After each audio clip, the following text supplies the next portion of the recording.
Hi everyone, I'm in Shropshire and just want to show you a couple of things. So this is a sycamore tree that we sort of cut down last year, so you can see it's got lots of new growth. So I've done the same here. The reason is this bit is really dark and you can see there's very few bluebells in here. So just chop these back and they will recover. And you can see how nice the new growth is here, which should be tasty to hopefully some caterpillars. So you can see the old tree that's broken down. So we're just leaving that to rot. It's got loads and loads of holes for insects and fungi. And I'm going to chop that one down. You can see how much shade they provide just from a single branch. So let's just cut this one down. You've got to be careful because they're very brittle. You'll hear it crack.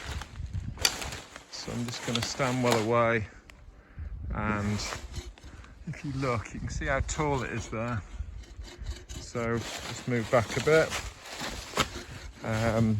You can see how dark it is down there. There's a few bluebells, but it's pretty dark. So let's just see what happens. You can usually hear it cracking, so it's quite good to go quite slowly.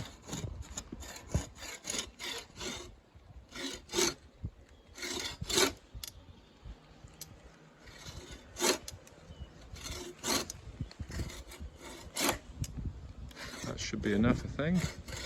So it's going to go in a minute.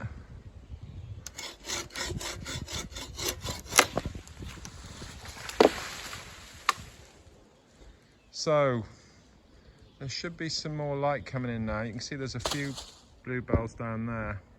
So hopefully that will encourage more. And you can see that it's looking quite healthy. It's got some new growth that's going to actually increase. So it's a lovely day here in Ponsbury in Shropshire, and you can see all the beautiful beech trees coming out and the lovely light green, and that's an ash tree, and they come out last of all, so you can just see the leaves coming out on the ash tree.